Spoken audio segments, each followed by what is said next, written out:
te desanimas, ¿no? Como también, como que es la o sea, este problema básico de identidad que, eh, que viene de sentirse separado de los demás, genera tres sentimientos originales. Te vas a sentir desamparado, solo y con miedo. Lógico, estás separado de la unidad, de tu mamá, vamos a llamarle. Entonces te sientes desamparado, solo y con miedo. Entonces, vivir tratando de defenderte de esos tres, porque esos tres producen toda la gama de sentimientos: coraje, bueno, enojo, envidia, Ansiedad. ansiedad, o sea, todo están, para mí se basan en estos tres. No sé si hay un cuarto, no lo he descubierto, igual si hay, ya lo descubrimos, pero al menos esos tres sí los tengo bien identificados, que se produce, es como el pecado original. O sea, por el hecho de tener cerebro humano vas a tener estos tres, ya así como, aunque no hayas hecho nada. ¿Yo por qué? Pues es porque tienes cerebro humano, que es, para mí es lo del simbolismo del pecado original, famoso esto de la religión. Entonces las personas vivimos así, todas las 24 horas del día, con una angustia de sentirse desamparado, solo, con miedo. Y entonces hacemos cosas en la vida para no sentirnos así, ¿no? Pero al final, hagamos lo que hagamos, nunca nos sentimos plenos. Llega un momento que uno ya se desanima, ¿no? Hasta que vuelves a decir, no, ya encontré por dónde, sí, o sea, por dónde, o sea, como una nueva posibilidad para ver si llego a encontrar, a sentirme pleno. Que ese sería un poco el objetivo de un centro de desarrollo humano de este tipo. Llegar a encontrar, ya antes se decía, encuentra tu identidad, o sea, tu verdadero ser, así, ¿no? Ya ves que, no sé si escuchaste en algún momento, porque la espiritualidad oriental da ese prejuicio de encuentra tu verdadero ser, como si este fuera falso, ¿no? O sea, como si el que tuviera, como si el que tienes fuera falso. La nueva espiritualidad dice, no, este sí es verdadero, pero está incompleto porque perdiste la mitad. Entonces, ahora decimos, encuentra tu identidad completa. Cuando encuentres tu identidad completa, ya te vas a sentir pleno y ya van a desaparecer estos tres. Ya no te vas a sentir ni desamparado, ni solo, ni con miedo. Aunque estés en una guerra, todo eso, vas a sentirte que no hay problema. Aunque estés solo, tú te vas a sentir acompañado, ¿no? Y, en fin, pleno, ya, pero porque ya tienes tu identidad completa, llenaste ese vacío interior. Entonces, mientras no llenes ese vacío interior, van a estar cíclicamente entre euforia, entre depresión, entre enojo, que al final es el mismo sentimiento que va tomando diferentes formas. Es el mismo sentimiento de vacío que va tomando, ahorita tiene la forma de depresión, mañana va de alegría, ¿no? Que es lo mismo, alegría y tristeza es lo mismo, nada más que, ¿no?, en diferentes momentos. Y después que de enojo, pero es el mismo sentimiento en esencia, que es el de sin sentido, de vacío. Cuando encuentras tu identidad interior, encuentras ya esa plenitud, entonces ya obviamente desaparece el espejismo del sufrimiento. Te das cuenta, como dice Milagros, que es un regalo de la vida, ¿no? O sea, estás dentro de Dios, ¿por qué estás deprimido? O sea, porque crees que estás fuera de Dios, ¿no? O sea, Dios no religiosamente hablando, ¿eh? O sea, porque yo nada que ver con el concepto de religión. Para mí el nuevo Dios, precisamente, de la nueva espiritualidad, es el impersonal y realmente amoroso Dios unidad. Impersonal porque antropomorfizamos siempre a Dios. Aquí ya no le vamos a dar forma. Es el impersonal. Y realmente amoroso porque no te va a castigar, ¿no? O sea, Él te da todas las opciones, pero ya depende de ti, de tu valor y de tu perseverancia que vayas ascendiendo, ¿no? Pero es el Dios unidad, que no necesita un director barbado que esté ahí en la cumbre del Olimpo y dirigiendo todo como si la unidad requiriera un director, la unidad se dirige a sí misma toda al mismo tiempo, es la unidad, ¿no? Entonces, en ese sentido hablo de Dios siempre, no en el que le tienes que... Porque además ya no estás separado de Dios. Ahorita tú le rezas a Dios. ¿Qué estás queriendo decir? Tú, mortal, insignificante, le rezas a aquel superior que no eres tú, que estás separado de ti. No, dice la frase, el verdadero yogi ni siquiera pronuncia la palabra Dios porque sería tanto como decir que Dios y él son separados y son diferentes. Eso no, ¿no? Mi padre y yo somos uno, o sea, realmente, ¿no? Entonces, ese sería, digamos,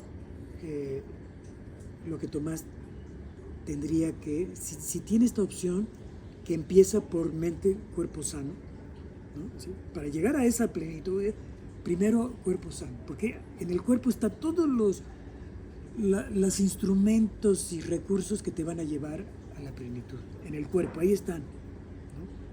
Entonces, pero tiene que estar sano para que a través de la bioquímica te los vayan saliendo en la medida que los vas necesitando, todos esos instrumentos que te van a llevar a encontrar tu identidad completa, que perdiste como una ley, no como un error, es una ley. Al hecho de tener cerebro humano se te pierde una identidad ya de entrada. Y esa identidad va a ser lo que te va a dinamizar. Como dice, nadie sabe lo que tiene hasta que lo ve perdido, ¿no? Entonces, es una ley. Tienes que perder tu identidad porque si no, no te mueves, ¿no? O sea, el universo se mueve por la necesidad, por la carencia, ¿no? O sea, entonces, de hecho, ese fue el plan del Big Bang, o sea, la carencia, ¿no? Pero bueno, eso sería otro tema. O sea, entonces, aquí para él, si él dejara de estar tan agarrado a su tablita de salvación, que es lo que él sabe y lo que él cree, o sea, de ahí nos agarramos, ¿no? Es como que lo vamos a defender de la vida con lo que yo sé y lo que he aprendido, pero obviamente eso no nos sirve para defenderlo de la vida, ¿no? Entonces, que tenga esa habilidad de soltar esa... Porque además las personas creemos que lo que pensamos es una idea nuestra, que nosotros creamos, pero en realidad son ideas plantadas. Vamos a hablar claro. A nivel sociológico, todo lo que la gente cree son ideas que les fueron plantados primero en una edad en donde no tenía forma de saber querer desde chiquito. Pues como ahí pues tú eres una esponja y vas aprendiendo, te van formando, y después ya cuando eres grande, a través de la publicidad, el medio ambiente, los amigos, todo te van plantando ideas muy subliminalmente, no te das cuenta, y ya las haces tuyas, pero realmente no son tuyas, ni siquiera, o sea, estás seguro, o sea, vamos, no podemos dar nuestra mano derecha por lo que pensamos, o sea, ¿no? porque no fue creación nuestra. Entonces, a veces tenemos que entrar en un proceso, claro, ya después, en donde todo tenemos que pasarlo a cuchillo. Todo lo que pensamos tenemos que, a ver. Cuestionarlo. Yo creo que la vacuna, a ver. Yo creo que tengo que estudiar una carrera. A ver. ¿Quién te dice que eso es cierto? No que sea falso, no, pero que sea absolutamente cierto, a eso me refiero, ¿no?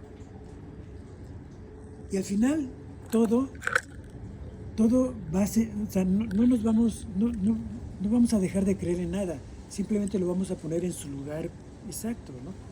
Ya no lo vamos a absolutizar, sino vamos a decir todo es relativo, pero al final de ese proceso lo que va a quedar va a ser un esquema coherente, ¿no? Porque tú ya lo analizaste, lo pensaste. Por ejemplo, si alguien te dice, a ver, ¿tú qué piensas? Define el amor, ¿no? Entonces, el primer impulso es definirlo con tus propias palabras, pero como no confiamos en lo que nosotros mismos, tratamos de recordar a un autor reconocido que tenga una definición muy buena del amor, no sé, Fromm, no sé, algunas de esos, ¿no? Entonces yo te diría, no te estoy diciendo que me repitas como lorito lo que dice otra persona. Yo quiero que me digas lo que tú dices, o sea, que tú define la palabra amor, define la palabra política, define la palabra salud, define la palabra pareja, o sea, todo tenemos que definirlo con nuestras propias palabras para que logremos un esquema coherente. No podemos aspirar a nada de desarrollo humano si no tenemos primero ese esquema coherente. Si vamos a un curso muy bonito, aprendimos muchas cosas, pero si no tenemos un esquema coherente, toda esa información va a entrar en un lugar todo desarticulado. Obviamente no lo vamos a memorizar y a la semana ya ni nos vamos a acordar de lo que dijimos, de lo que aprendimos en este curso, ¿me o lo que leímos acá. O sea, porque todo entra en algo que no tiene consistencia. Pero cuando tienes un esquema coherente, todo lo que entra tiene que integrarse a lo que ya está, ¿no? Entonces ya cuando se integra, obviamente ya lo vas a memorizar, lo vas incluso a poder usar para crear nuevas ideas, ¿no? Y crece tu capacidad, todo eso va creciendo en la medida que lo que entra va quedando afianzado, por eso lo llamamos sustentable, ¿no? Que quede, y no que eches en un saco roto, ¿no? Sino que ese proceso, pues, de pasar a cuchillo, y no va a quedar piedra sobre piedra, ¿no? Pero no vas a negar nada, pero no tampoco vas a decir que todo eso es verdad absoluta, ¿no? Todo tiene su razón de ser. Decimos que algo, ¿cómo era la frase? Dice, una verdad fuera de su lugar es mentira y una mentira en su lugar es verdad, ¿no? Entonces tenemos que encontrar el lugar a cada cosa. Aquí es verdad, acá ya no. Y eso para poder enfrentarnos al problema de la información, que actualmente es un torbellino de información que estamos recibiendo por todos lados. Tenemos que tener un método para poder manejar el conocimiento. Nosotros estamos en medio de toda esa información, diciendo, bueno, pues ¿cuál es la verdad, la verdadera? Porque este autor dice una cosa, este autor dice lo contrario, ¿no? Y los dos son egresados de universidades prestigiosas. ¿Quién es el bueno, no? Entonces tenemos que aprender a poder reconciliar la información. Este es bueno y este también, pero este es bueno aquí, pero aquí no. Este es bueno aquí, pero acá no, ¿no? O sea, como que cada quien está hablando de cosas diferentes, en realidad, por eso es que parece que son contrarias, pero en realidad son complementarias. Entonces tenemos que reconciliarlas para que entre todos, por ejemplo, el que habla del gluten, por ejemplo, que es un ejemplo que pongo muy... El autor del libro Cerebro de Pan, que habla del gluten, bueno, es uno de los autores, pero es el más que... cualquiera que lee el libro deja de comer trigo y todo lo que tenga gluten y todo eso, aunque no sea alérgico al gluten. Pero lo correcto sería, a ver, ¿en qué momento este autor es correcto y en qué momento no es correcto? Por ejemplo, si tienes una buena microbiota, este autor no es correcto. Tú puedes comer gluten y no te va a pasar nada, ¿no? Entonces, todo relativo